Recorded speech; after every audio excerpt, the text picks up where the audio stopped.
ज्ञानेश्वरीचा 4था अध्याय 118 ओवी मागच्या वेळेस सुरू झालेली होती। ती ओवी अशी, तैसी विधी विधाने विहिते जरी आचरे तो समजते तरी ती ऐक्य भावे ऐक्या ते पावतीची गा। आपण पाहिलं भगवान गोपाल कृष्णाने अर्जुनाला आणि भगवान ज्ञानेश्वरांनी आपल्याला यमनियमी कडसले ह्या ओवीनंतर अनुभव काय येतात याची एक जंत्रीच दिली आणि त्यानंतर हा सिद्ध पुरुष होतो, ज्ञानी होतो। ज्ञानी म्हणजे शब्दज्ञानी नाही, आपण पाहिलं। ज्ञान म्हणजे काय याच्या व्याख्या आल्या आणि महासुख त्याला कसं प्राप्त होतं हा भाग आपण पाहिला। त्यानंतर तो जे बोलेल त्याची उक्ती, त्याचं बोलणं, त्याचं वक्तृत्व, त्याचं सांगणं, त्याची शब्दफेक, हे जणू काही शब्द ब्रह्मच निघतायत त्याच्या तोंडातनं आणि ते तेजोमयी किरणं प्रहार करतात श्रोत्यांवर ते आणि त्यांना अनुभव देतात। आणि काल मी असं सांगितलं होतं की हा अभिषेक आहे, कारण ते चालते बोलते तीर्थंकर असतात हे आपण पाहिलं। भगवान स्वतः येत नाही, भगवान यांच्या शरीराचं माध्यम घेऊन प्रगट होत असतो। हा काल भाग पाहिला आपण। यांच्या शरीराचं माध्यम करतो भगवान। मी निर्गुण ते ब्रह्म पूर्ण साधू चालते बोलते परब्रह्म। दासबोध, मी निर्गुण ते ब्रह्म पूर्ण साधू चालते बोलते परब्रह्म। तयासी गेले शरण जन्म मरण निवारी। ते निर्गुण मी निर्गुण ते ब्रह्म पूर्ण। मी निर्गुण आहे भगवान म्हणतात आणि मी निर्गुण यांच्या मध्ये अवतरित होऊन प्रगट झाल्यानंतर मी सगुण ब्रह्म बनतो। हा निर्गुण ब्रह्म सिद्ध संत झाल्यानंतर त्यांच्यामध्ये प्रगट होतो व तो सगुण बनतो। मी निर्गुण ते ब्रह्म पूर्ण साधू चालते बोलते परब्रह्म। तयासी गेले शरण जन्म मरण निवारी। भगवान म्हणतात मी नाही निवारण करत, ते निवारण करतात, कारण मी त्यांच्यात सगुण रूपात प्रगट होतो। म्हणजे भगवान अवतरित एखाद्या वेळेस होतात। लक्षात घ्या, भगवान कृष्णाचा अवतार जो ह्या वेळेस 5200 वर्षापूर्वी झाला, त्या अवतारामध्ये जो खास अवतार झालेला आहे, प्रत्येक युगात जरी भगवान कृष्ण अवतारात होत असले तरी हा खास अवतार आहे आणि हा 4 अब्ज वर्षानंतर येत असतो। असा अवतार 4 अब्ज वर्षानंतर होतो। म्हणून चालते बोलते परब्रह्म निर्गुण रूप सगुण साकार ह्या सिद्ध पुरुषांमध्ये होऊन राहतं आणि म्हणून भगवंताला हे सर्वात जास्त आवडतात। हा आपण भाग पाहिला।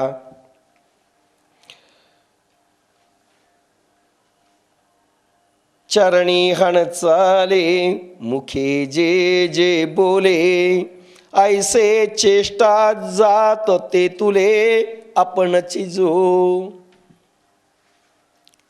हे आपण पाहिलं.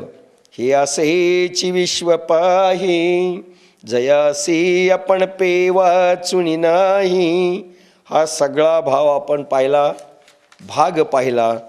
आणि आता आपण खास ओबी जी मागच्या वेळेस घेतली, रेफरन्स करता थोडंसं घेतलं तुम्हाला टचमध्ये येण्याकरिता, ती ओबी ऐसी विधी विधाने विहिते, जरी आचरे तो समजते.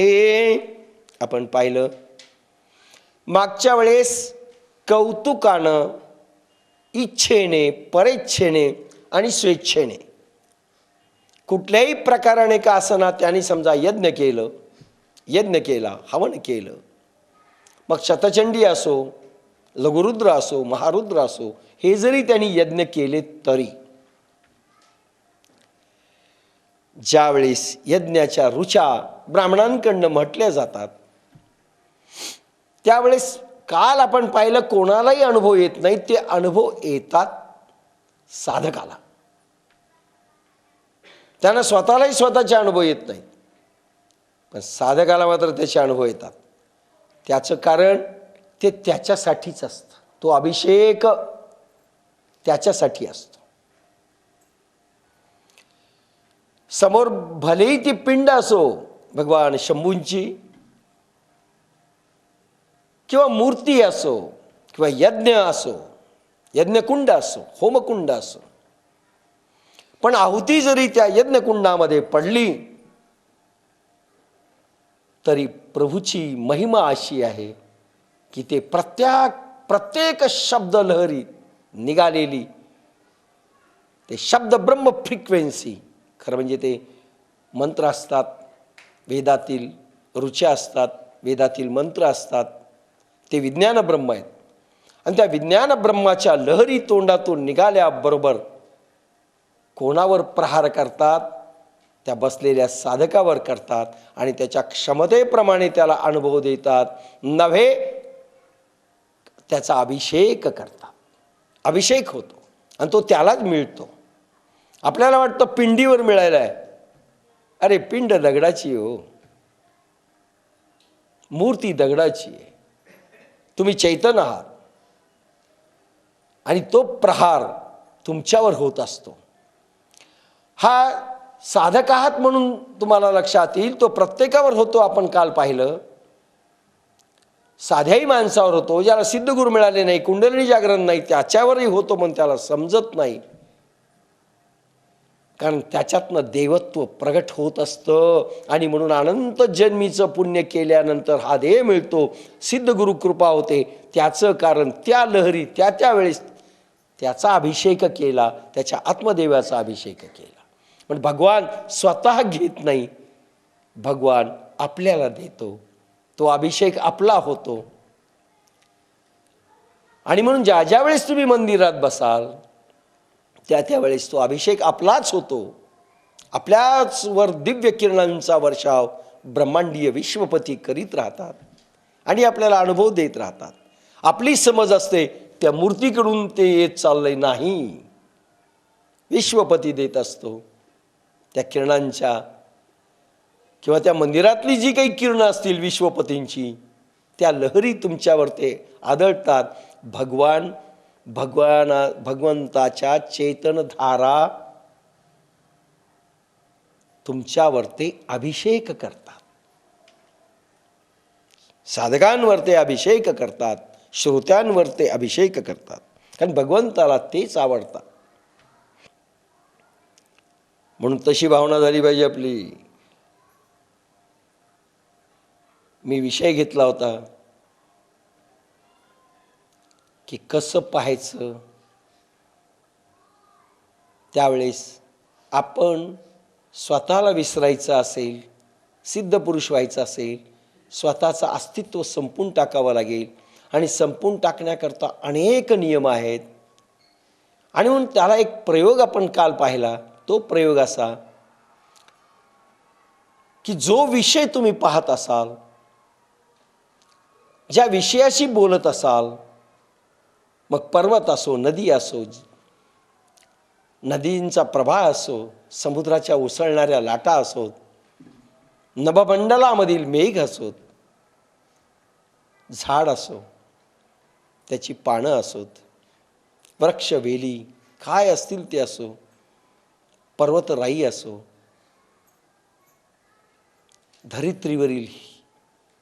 धरतीवरील हिरवळ असो, उडणारे पक्षी असो, पक्ष्यांचा कलरव असो, त्याच्यात तुम्ही जीव ओता. अगोदर तुम्ही इन्व्हॉल्व व्हा. तो पक्षी मीच आहे. त्यानंतर असं झालं पाहिजे की फक्त पक्षी उरलाय, डोंगर उरलाय, नद्या उरल्यात, लाटा आल्यात, तुम्ही एकरूप व्हा त्याच्याशी. आणि एकरूप झाल्यानंतर स्वतःला डिझॉल्व करून टाका. आधी इन्व्हॉल्व करा, नंतर डिझॉल्व करा. स्वतःला संपवा, स्वतःचं अस्तित्व संपवा. आणि तुम्हाला वाटलं पाहिजे मीच नदी आहे, मीच लहर आहे. आणि तिसरा भाव मी काल सांगितला होता तो असा की भगवान, मग विषय भगवान झाला पाहिजे. मग ती नदी नाही आहे, अरे भगवंताचं महाविभव स्वरूप आहे. समुद्रांच्या लाटा उसळल्यानंतर भगवंताच्या ह्या लहरी तांडव करतायत, नृत्य करतायत आणि भगवंताचा महाविभव प्रताप दाखवतायत. बस ही भक्ती आहे. अशा स्वरूपामध्ये परकाया प्रवेश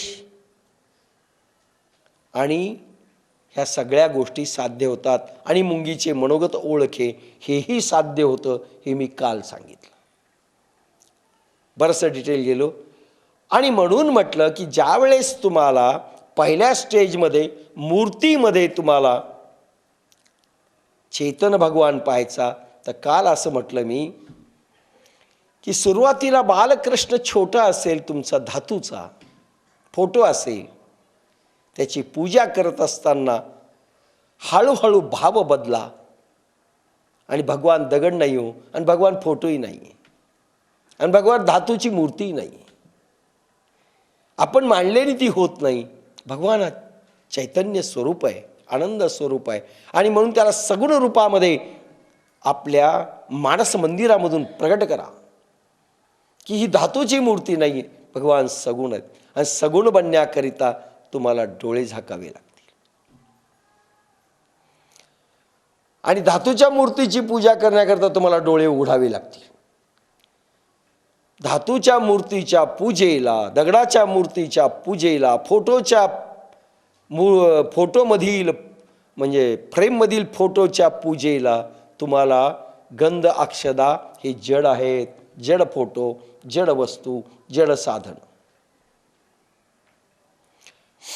आणि नंतर ज्यावेळेस भगवान चैतन्य असेल तर त्याचा भक्तही चेतन असला पाहिजे आणि साधनही चेतन असलं पाहिजे. ज्यावेळेस सगुण साकार ब्रह्म जर प्रगट करायचं असेल आपल्या समोर, तर त्याला दिव्य भोग लागतो. तुमचं स्वयंपाक नाही, तुमचं अन्न नाही, दिव्य अन्न, दिव्य प्रसाद, दिव्य भोग, दिव्य पूजेचं साहित्य हे लागत असतं. कारण तो भगवान दिव्य आहे. आणि म्हणून तो सगुण रूपामध्ये चैतन्य परब्रह्म ज्यावेळेस आपण समोर आकाराला आणतो इमॅजिनेशननं, त्यावेळेस तुम्हाला त्याची पूजा साहित्य देखील दिव्य पाहिजे. हे ॲसिडचं कुंकू नाही, त्याला त्यांनी निर्माण केलेले दिव्य फ्लावर पाहिजे. आणि खरं फ्लावर आहे, खरं फूल आहे मन. मन करा रे प्रसन्न. आणि हे जे मन आहे ना, आणि हे बुद्धी आहे ना, ही फुलं आहेत भगवंताची. आणि हे भगवंताचे टाळं देखील आपण म्हटलेलं आहे.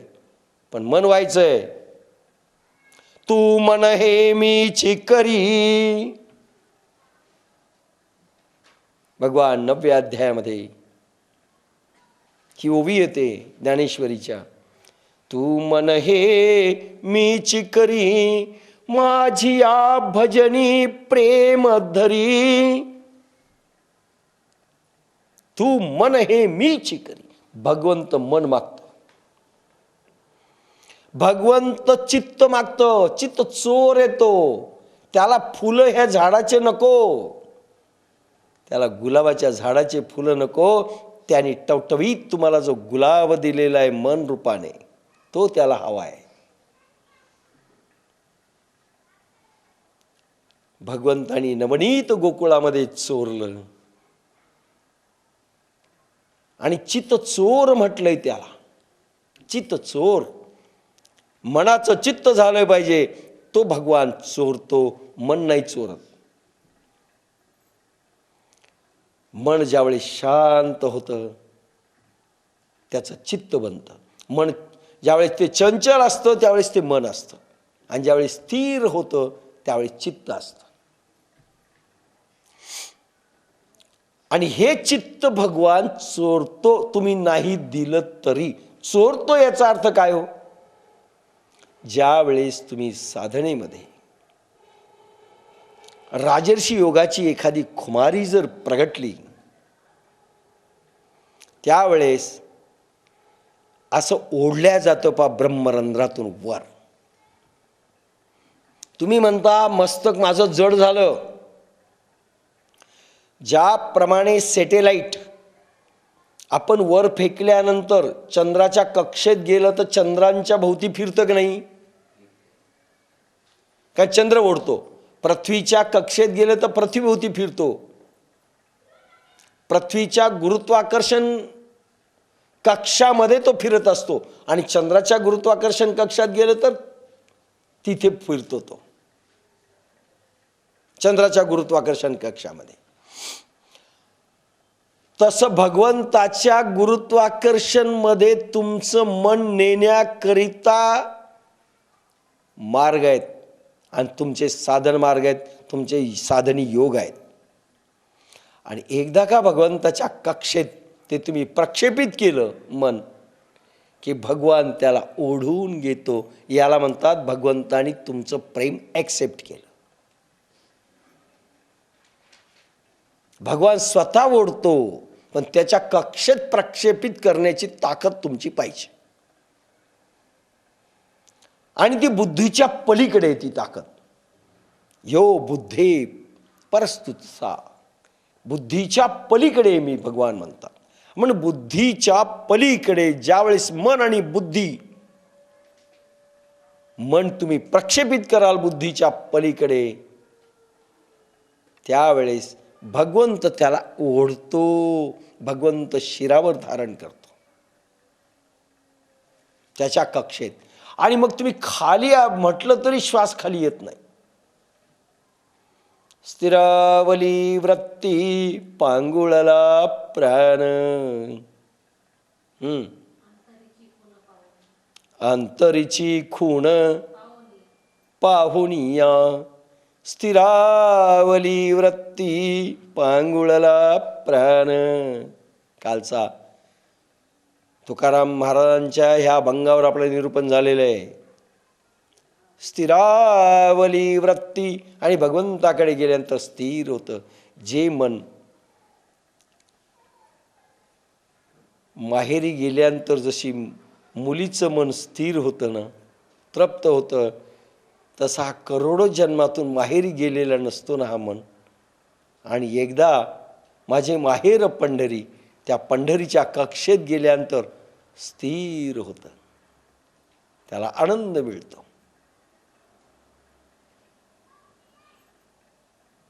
माहेरी गेल्यानंतर जसे फ्री वागणं असतं पोरींचं, तसा फ्री अगदी वागतो. कुठलाही जाच नाही, विधी नाही, नियम नाही, निषेध नाही. असं नको, तसं नको, असं वागायला नको. सासरवाडीच्या ऑल नियम्स खतम. माहेरी कशी राहो कोणी बोलत नाही. तिथे नियम संपले वर. आणि प्रभू मन मागतो हो, फूल नाही.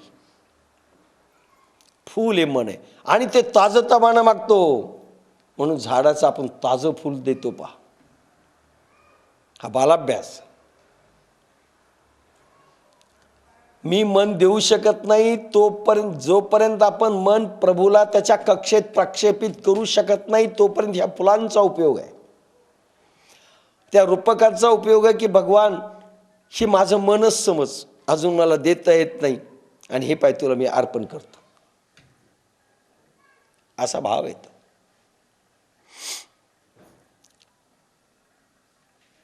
तुका म्हणे मन उन्मन जे होय, तो वरी सोय विधी पाळी.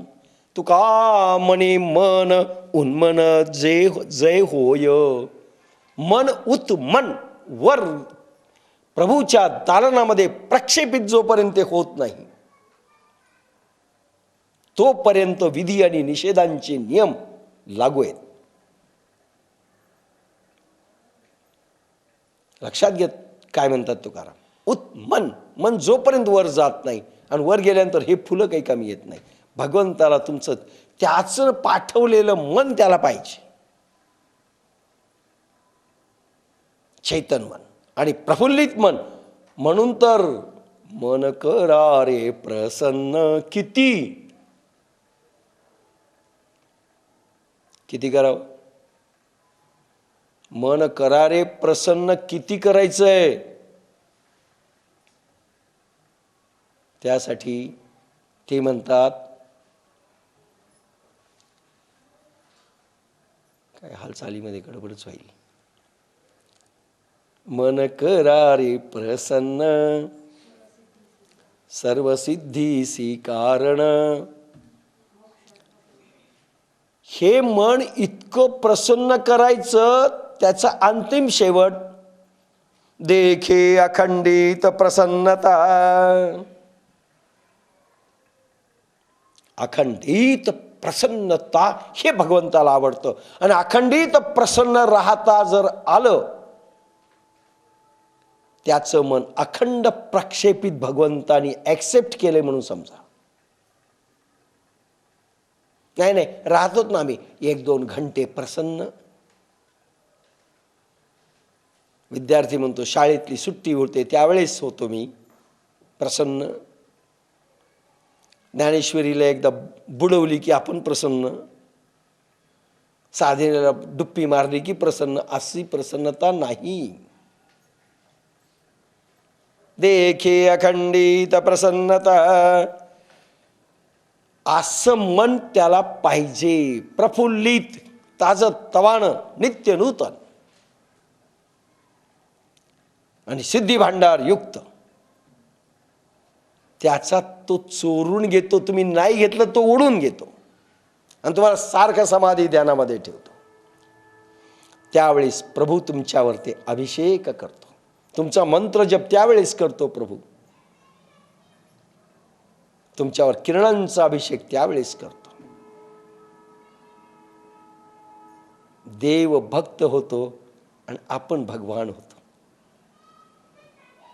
देव भक्त होतो. देवाला वेड लागतं भक्ताचं. मला व्यसन आहे म्हणतो तो भक्तांचं, त्याला इतके आवडतात भक्त, कारण त्यांच्या माध्यमातून त्याला सगळं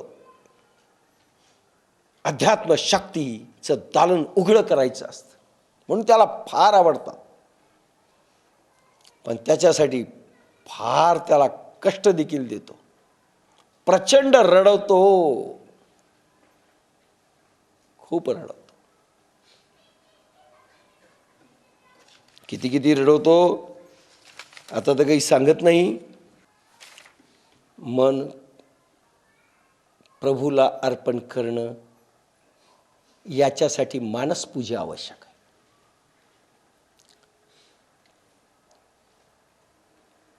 डोळे उघडे ठेवूनही मानसपूजा होते, पण थोडी अवघड आहे. ज्यावेळेस कणाकणामध्ये प्रभू दिसू लागेल त्यावेळेस डोळे उघडे ठेवूनही तुम्हाला करू शकता. त्यावेळेस तो सगुण रूपात अवतरित होईल आणि तुमची पूजा गेलो. अनेक भक्तांना सगुण रूपामध्ये अवतरित होऊन त्यांनी जेवण केलंय, त्यांच्या हातचं जेवण खाल्लंय, नैवेद्य खाल्लाय. पहिल्यांदा सगुण रूपामध्ये त्याला प्रगट करा. त्याच्यासाठी तुम्हाला मानस पूजा करावी लागेल. आणि संत तुकाराम मानस पूजेविषयी म्हणतात, करावी ती पूजा म्हणेची उत्तम, लौकिकाचे काम काय येथे. लौकिक म्हणजे गंध, अक्षदा, फुलं झाडांची, दूध, दही, तूप वर्ज्य करा. कारण आता मॅट्रिकच्या पुढे तुम्ही सरकतायत. आता सगुण भगवान आहे, हे जड हे काही नको. आता त्याला ते पुष्प नको आहे, तुमचं मन पुष्प पाहिजे. तुमच्या स्वकर्म कुसुम पाहिजेत त्याला. तुमचं प्रत्येक कर्म, प्रत्येक श्वास त्याला हवाय. लक्षात घ्या, त्याने दिलेला श्वास त्याला हवाय, प्रत्येक श्वास हवाय. तया सर्वात्मका ईश्वरा,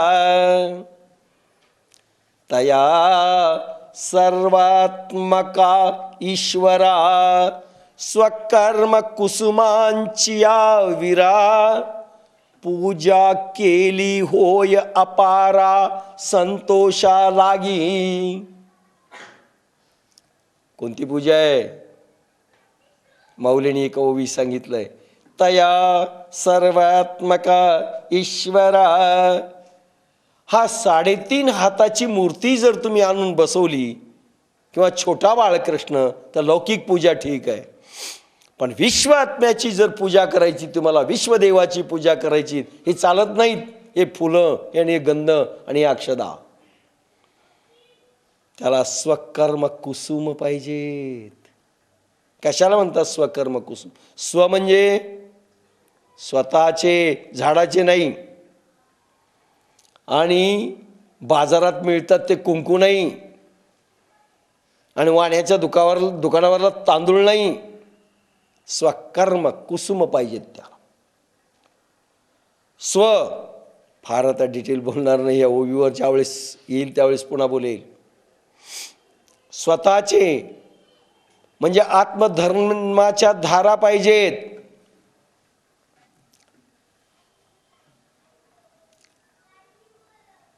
आत्मधर्माच्या स्वकर्म कुसुम.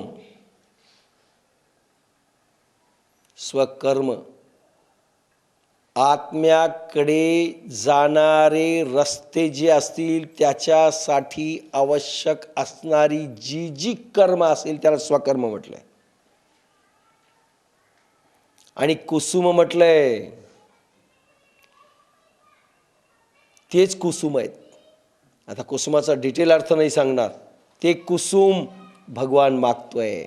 प्रत्येक प्राणांचा श्वास मागतोय तुमच्या. आणि इंद्रियामधून तुम्ही जो श्वास रूपाने बाह्य कर्म तुम्ही जे करतायत, प्रत्येक 9 इंद्रियामधून, बाह्य इंद्रियामधून तुम्ही जे कर्म करतायत, डोळ्यामधनं, कर्मेंद्रियामधलं आणि ज्ञानेंद्रियामधलं जे कर्म प्रगट होत आहे, ते कुसुमासारखं कर्म मागतायत. काम क्रोध नाही मागत. ते कुसुम नाही आहेत, ते काटे आहेत. गुलाबांचे काटे मागत नाही आहेत, त्याच्यामधलं फक्त कुसुम पाहिजे. विकार नाही, विचार नाही. मनाचं नवनीत झालेलं, नवनीत क्रीम लोणी मागतंय. आणि स्वकर्म कुसुम तेच फक्त मागतोय भगवान. स्वकर्म कुसुमांची विरा, त्याच्या माळा मागतोय. एक फुल नाही. केलं ना 10 रुपयाचं दान धर्म, माळा. पूजा केली होय पारा. थोडेसे जरी स्वकर्म तुम्ही अर्पण केले ना, भगवंत अपार रूपात ॲक्सेप्ट करतो. मला खूप मोठं मिळालंय असं म्हणतो. लक्षात घ्या. आणि अपार स्वरूपात सिद्धी निर्माण होतात. भगवंताला एक कर्म तुम्ही एका दाण्याच्या रूपात दिलं, त्याला एक कणीस म्हणून 1000 दाणे तुम्हाला द्यावे लागतात. अपारा. ते स्वकर्म कुसुम प्रचंड भांडार त्या देवतेकडून खेचून घेत आणि देते ती सहर्ष. आपल्या बालकाला ती माता देते. एक दाणा दिला एक स्वकर्म कुसुमांचा, तर 1000 दाण्याचा कणीस तुमच्या जवळ ती उत्पन्न करते. स्वकर्म कुसुमांची आविरा पूजा केली होय अपारा संतोषा लागी. आणि तिथे संतोष प्रगटतो आणि शांती नांदते. लक्षात घ्या. आणि हे स्वकर्म कुसुम अर्पण करायचं असेल, त्याच्याचद्वारे स्वकर्म म्हणजे प्राण, प्राणांच्या लहरी जोपर्यंत ऊर्ध्व होत नाही तोपर्यंत मन ऊर्ध्व होत नाही. आणि त्याला स्वकर्म कुसुमाद्वारे मन प्रक्षेपित झालेले पाहिजे. आणि म्हणून तो माऊलींचा अभंग, मोगरा फुलला मोगर इवले से रोप लाविले द्वारी जयाचा वेलू गेला गगनावरी. मोगरा फुलला मोगरा फुलला फुले वेचिता बहरू कळियासी आला. मनाची एक गुंती गुंफियेला शेला. पहा कोणता शेला मागतोय तो, कोणती पूजा मागतोय. मनाची एक गुंती गुंफियेला शेला बाप रुखमा देवीवरू विठ्ठली अर्पिला. भगवान कपडा मागत नाही, 1.25 मीटर कपडा. हा मागतो तो 1.25 मीटर, पण मनाचा गुंफलेला शेला मागतोय. अभंग घेऊ त्यावेळेस पुन्हा बोलू याच्यावर. ही मागत नाही. आणि ही पूजा उत्तम आहे म्हणून सांगितली, श्रेष्ठ पूजा, विश्व देवतेची पूजा मनाने करायची. मग काय करायचं सुरुवातीला, बस ज्याप्रमाणे तुम्हाला नंतर मंदिरातला देव नाही दिसला आणि डोळे झाकले की प्रभू जर समोर उभा राहत असेल, त्याची पूजा करायची. आणि त्याची पूजा करता करता तुमच्या लक्षात येत नसेल, ज्यावेळेस तुम्ही एखादा जप करता त्यावेळेस साधनेमध्ये जप देखील गायब होतो. कशाची पूजा करताल तुम्ही? जप देखील संपला, पोथी देखील वाचू वाटत नाही. ती रोहिणी कटारी आहे जी आपल्याकडे जैन साधक आहे.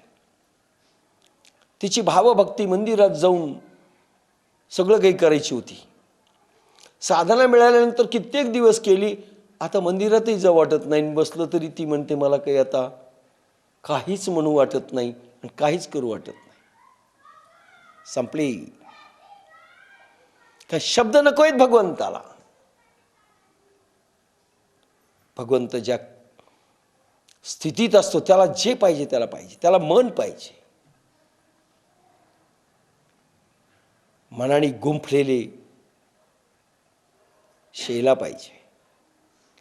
आणि हा शेला भगवंताला प्रिय आहे. हे फुलं भगवंताला प्रिय आहेत आणि स्वकर्म कुसुम त्याला प्रिय आहे. म्हणून तुम्ही किती प्रयोग चांगले करता ती पूजा आहे.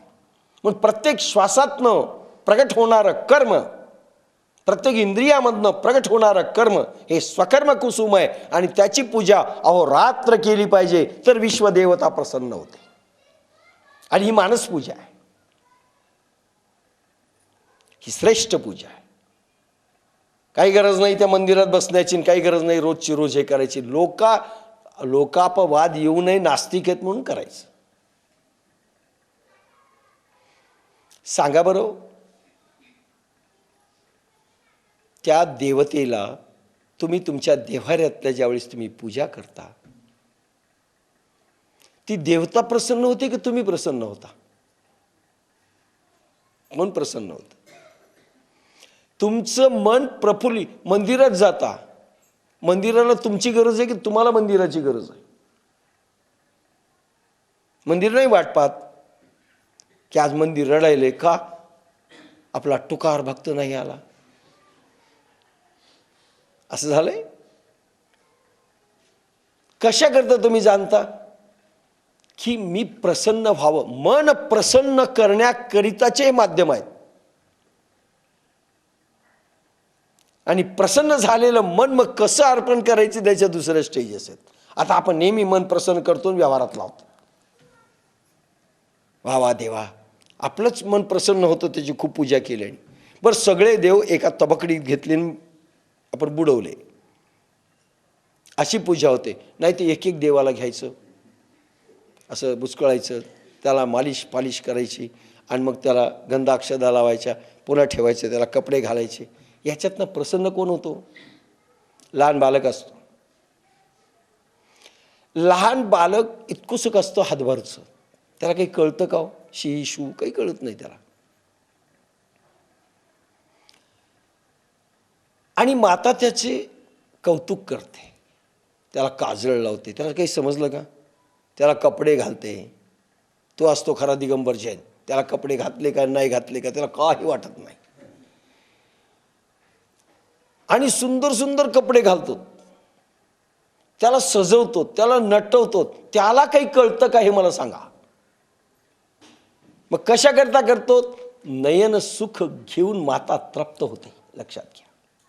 बालका की जते सोहळे, नाथ भागवत, नाथ महाराज म्हणतात, बालका की जते सोहळे तेणे निवती माऊलीचे डोळे. माऊलीचे डोळे तृप्त होण्याकरिता तो सोहळा होतो, त्याला त्याचं काहीही नाही. पण भगवंताला तुम्ही काय अर्पण केलं याचं काही कवडी मोल नाही. त्याच्याने तुम्ही तृप्त झालात आणि तृप्त झालेलं मन त्याला पाहिजे. पण पुढच्या स्टेजकडे आपण वळत नाही, आपण तिथेच राहतो. तेने निवती माऊलीचे डोळे. ती माता नयन सुख घेऊन तृप्त होत असते.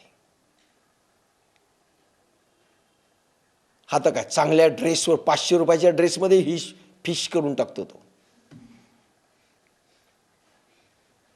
हिलाच वाईट वाटतं, त्याला काही वाईट वाटत नाही. तो खरा साधू असतो. त्याला काही घातलं काय नाही, काय खरा साधू. पोरामध्ये पाहावर का खरा साधू, लहान पोरामध्ये. म्हणून दुसऱ्या स्टेजमध्ये त्याला मन पाहिजे, त्याला शुद्ध बुद्धी पाहिजे आणि शुद्ध मन पाहिजे, निर्मळ मन. कबीरा मन निर्मल करे. कोणतंही मन नाही, आपलं घाणेरडं मन नाही, विकारग्रस्त मन नाही, क्रोधी लालची मन नाही.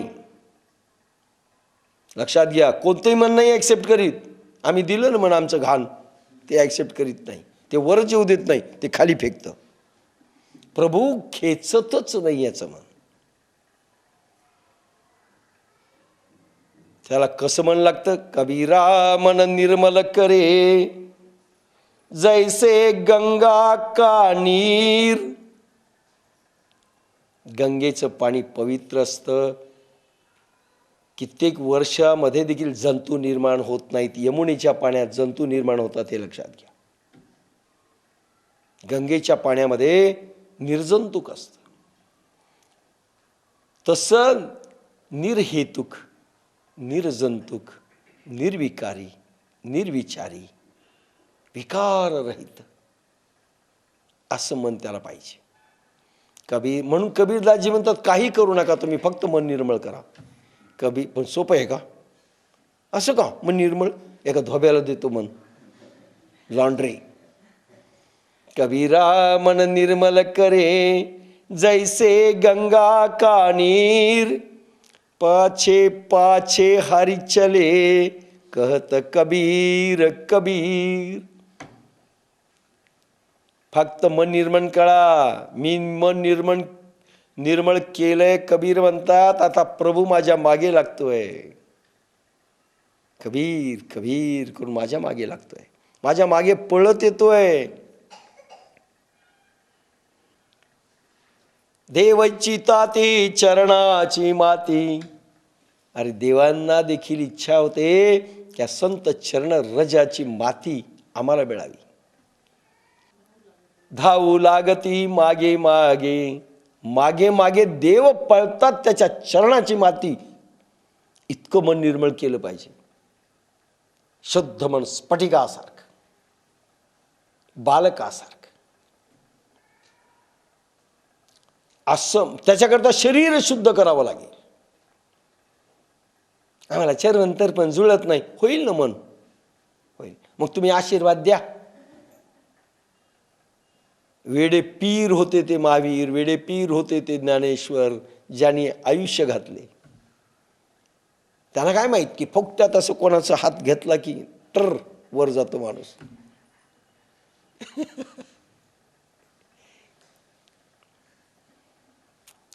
ही दुसरी स्टेज आहे.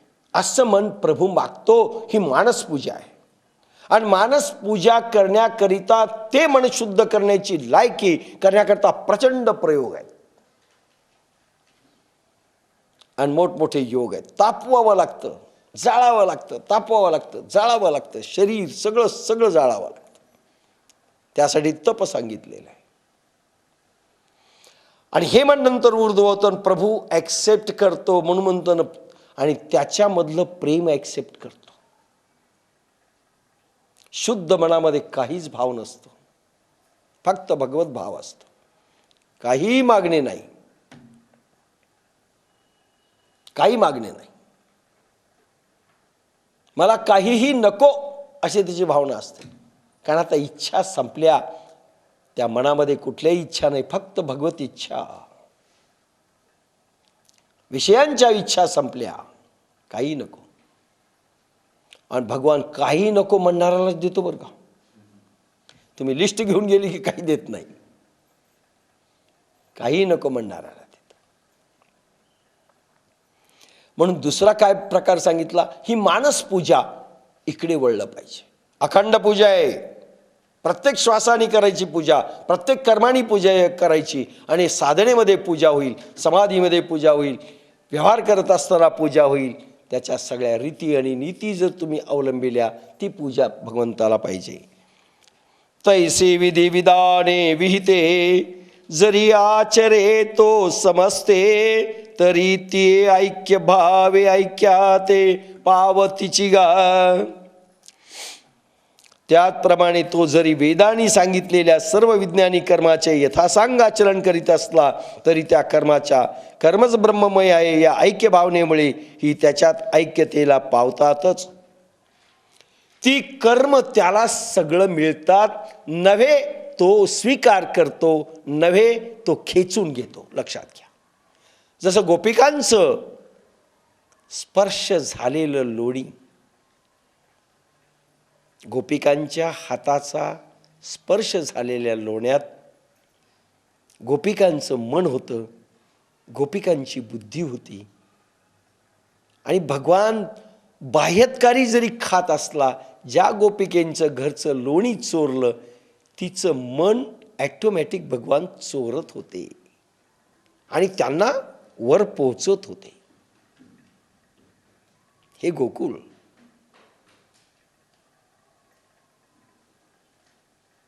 म्हणून प्रत्येक याच्यात म्हटलेलं आहे, हरीने माझे हरिले चित्त. हरीने माझे हरिले चित्त. भगवान खेचून घेतो. तुम्ही नाही दिलं तर तुम्हाला खेचून घेतो, बळजबरी बसवील. साधनेला तुम्ही आवडायला लागलात ना, बळजबरी बसवील. हो, देभान विसरायला लागेल. आणि जर तुम्ही नाही आवडले, तुम्हाला बसूच देणार नाही, एक सेकंद बसू देणार नाही. उठ, खूप खाल्लंय का, उठ. चरवंतर पण नाही का, उठ.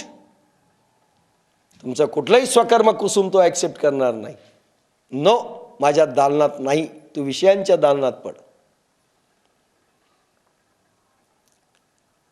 म्हणून स्वकर्म कुसुम भगवान मागतो. म्हणून मानस पूजा श्रेष्ठ आहे. आणि ह्या मानस पूजामधून काय प्रगट होतं आता आपण पुढे पाहू. तैसी विधी विधाने विहिते जरी आचरे तो समजते. म्हणून सुरुवातीला ज्या विधी विधानांच्या गोष्टी सांगितलेल्या आहेत, प्रत्येक कर्म कसं करावं, त्याचे विधी कोणती, त्याचं विधान कोणते, त्याचे रूल्स कोणते, त्याचे रेग्युलेशन्स कोणते, त्याचे प्रयोग कोणते, हे सगळे तुम्ही तो जरी करत असेल तरी प्रत्या माध्यमातनं भगवान तो खेचून घेतो आणि स्वीकारतो. यालाच म्हणतात कर्मयोग. प्रत्येक श्वासांच्या, इंद्रियामधून घडणाऱ्या श्वासांच्या क्रिया आणि प्रक्रियांचे ॲक्शन आणि रिॲक्शनची कर्मे भगवान शुद्ध मन झाल्यानंतर खेचून घेतो. त्याला म्हणतात कर्मयोग. आणि कर्मयोग तिथेच संपतो. ज्यावेळेस कर्मलहरी बंद होतात, प्राण पूर्ण स्थिर होतो, कर्मयोग संपला. मग होतो सुरू ज्ञानयोग. कर्मलहरी जिथे संपल्या तिथून ज्ञानयोग सुरू होतो.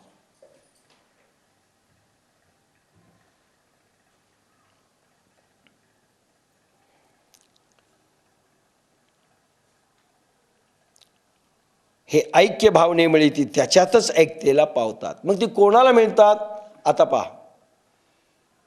बुद्धी कोणाची झाली? भगवंताची. मन कोणाचं झालं? भगवंताचं. मग बुद्धीमधून उत्पन्न होणारी कर्म कोणाची झाली? प्रेरणा कोण देणार आहे? भगवंत. त्या स्टेजमध्ये ज्या वेळेस तुमचा प्राण गुरु कृपेनी आणि तुमच्या साधनेच्या जोरावर ते पूर्ण प्रयोगांती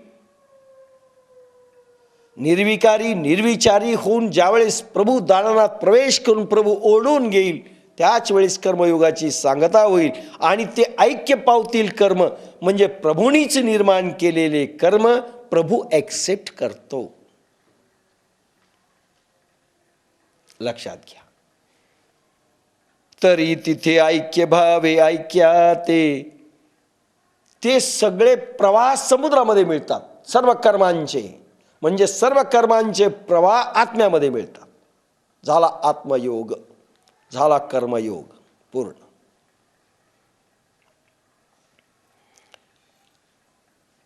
आता पुढचं घेऊ. पुढचा श्लोक 24वा श्लोक भगवद्गीतेचा. चांगले चांगले लोक परेशान आहेत ह्या श्लोकावर.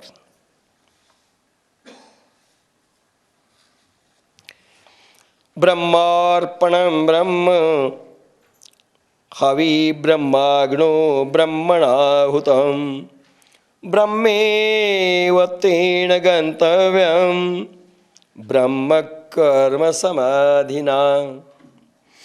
ब्रह्मार्पणं ब्रह्म हवी ब्रह्माग्नो ब्रह्मणाहुतं ब्रह्मेव तेन गन्तव्यं ब्रह्मकर्म समाधिना. संभादादा मानवतकरला कॉलेजमध्ये असताना, बाप्पासाहेब नक्षत्रवाडीत असताना मी घेऊन गेलो. माझ्याबरोबर रामकुमार राठोड होते. रात्रभर दादा बोलत राहिले. बाप्पासाहेब शांत आणि गप्प होते, ऐकत होते. आम्हाला वाटलं की दादांना मी बोलू दिलं नाही वादविवादामध्ये कॉलेजमध्ये असताना, आणि बाप्पासाहेब गप्प आहेत, काही बोलत नाहीत. वाईट वाटलं. सकाळ झाली, गाडी यायची. त्यावेळी संभादादा म्हणाले, मला संध्या करायची. ते म्हणजे संध्या म्हणजे काय दादा? मग त्यांनी प्रश्न विचारला, कोणत्या काळात संध्या होत असते? आता किती वाजलेत? संधिकाल कोणता असतो? आता जर संधिकाल तुम्ही जर केला तर पाप ताप दैन्य निर्माण होतील. मग दादा म्हणले काही न केल्यापेक्षा काहीतरी केलेलं बरं, जसं आपल्याला वाटतं. मग बाप्पासाहेबांनी एक उदाहरण सांगितलं. एक नाऱ्या होता. त्या नाऱ्याला आपली आई नेहमी म्हणायची, अरे मेल्या काहीतरी करीत जा, काही न करण्यापेक्षा काहीतरी कर. तो आळशीच होता, काहीच करत नव्हता. अरे काहीतरी करत राहा, काहीतरी करीत राहा. एके दिवशी उठला, रात्री आई झोपली असताना तिचे केस कातरून टाकले. कात्रीने म्हणली. आई म्हणली हे काय केलं? तूच म्हणली ना काहीतरी करीत राहा, काहीतरी करीत राहा, करून टाकलं म्हणली. ते म्हणले माझ्याच मढ्यावर आला का तुझं हे करणं? बाप्पासाहेबांनी दिलेलं उदाहरण सांगताय. मग बाप्पासाहेब मग दादा गप्पच बसले. असे कर्म ॲक्सेप्ट आहेत का म्हणले? अवैज्ञानिक कर्म काहीही करायचं. आणि मग म्हणाले सांगा अर्थ दादा ब्रह्मार्पणम ब्रह्म ह्या ओवींचा. ब्रह्मार्पणम ब्रह्म हवी ब्रह्माग्नो ब्रह्मणाहुतं ब्रह्मेव तेन गंतव्यम ब्रह्म कर्म समाधिना. बाप्पासाहेबांनी उच्चार केला म्हणले दादा अर्थ सांगा. ब्रह्मात ब्रह्माची आहुती काय आणि ब्रह्मात कर्माची आहुती काय, आणि ब्रह्म कर्म कसं होतं आणि कर्म ब्रह्म कसं होतं. मग ते काहीतरी श्लोक सांगायला लागले की एकदम अडवलं. सांख्यशास्त्रातला कपिल महामुनींचा. दादा तुम्हाला याचा अनुभव आहेत का? आपण तेच बोलू दोघं जण ज्याचा अनुभव आपल्याला आलाय. लक्षात घ्या, कपिल महामुनींनी सांख्यशास्त्रात काय लिहिलं हे तुम्ही सांगू नका. तुम्हाला काय अनुभव आला ते सांगा. आणि दोघं आपण फक्त अनुभवाच्या याच्यावर ते बोलू. मला काय आला आणि तुम्हाला काय आला याच्यावरनं आपण फक्त या श्लोकाचे अर्थ पाहू. सोडा सगळ्या पोथ्या बाजूला सारा. दादा गप्प बसले. मग म्हणाले या दादा. दादाला मामा दांडेकर मानत होते. दादा हे योगानंद महाराजांचे शिष्य होते. गुंजेच्या चिंतामणी महाराज आणि संभादादा मानवतकर हे दोन शिष्य होते. 12 वर्ष वेदाध्ययन योगानंद महाराजांकडे दादानी केलेलं आहे.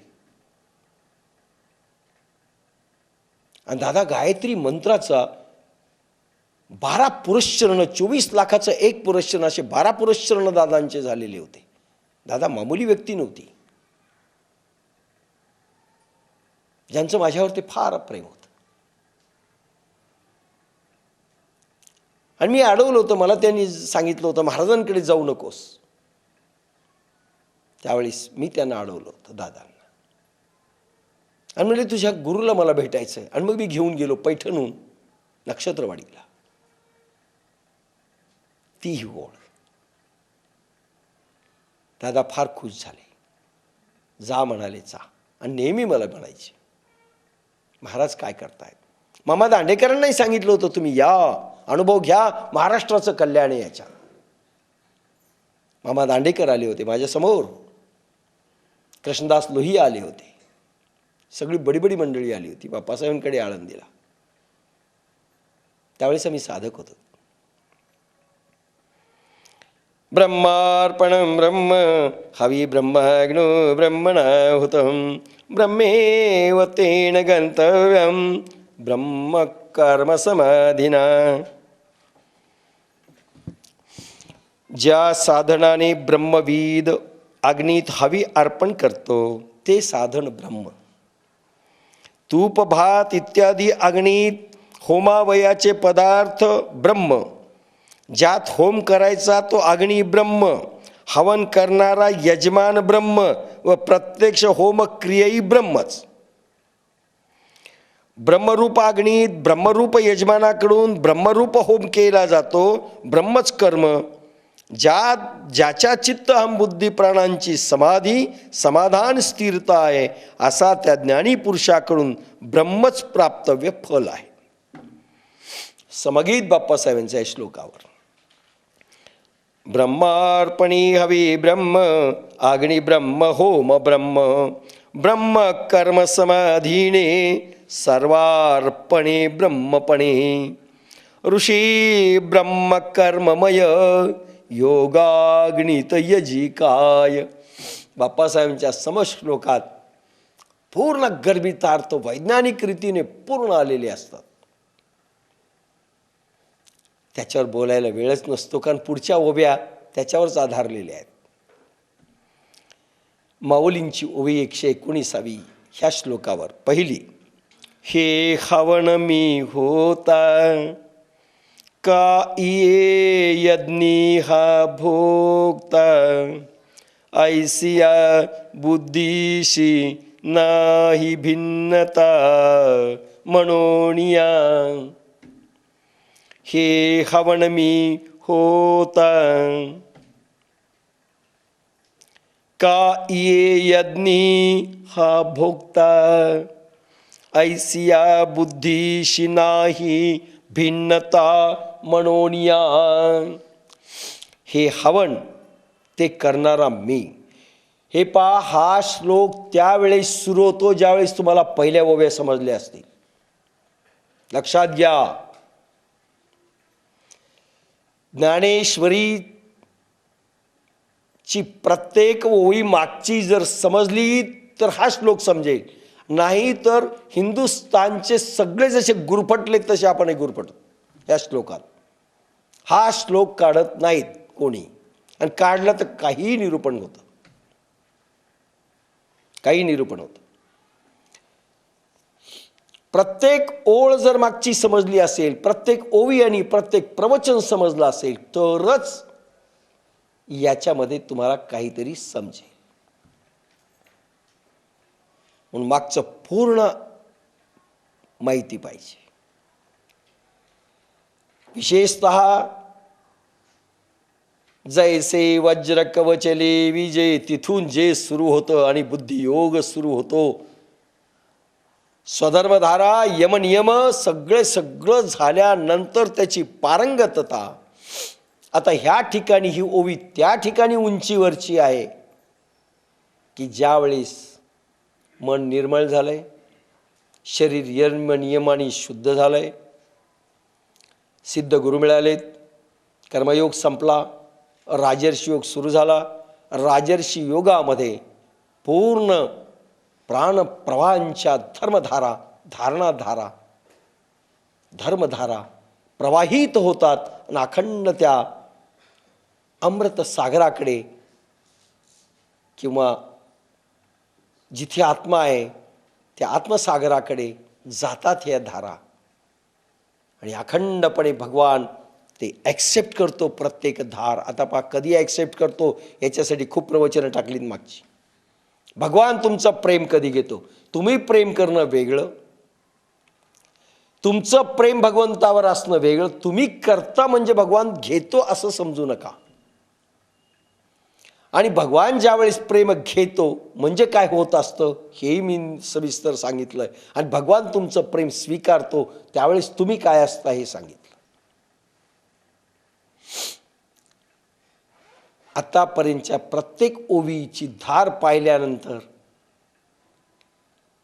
एक प्रकारे व्यवहारामध्ये देखील समाधीमधून व्यवहार झाला पाहिजे. म्हणजे प्रत्येक कर्म, प्रत्येक स्वकुसुम हे यज्ञामध्ये म्हणजे आत्मयज्ञामध्ये आहुती देऊन आत्मसागरात रिचवायचे. याला म्हणतात शरणागती. आपली शरणागती कशी आहे माहिती आहे का?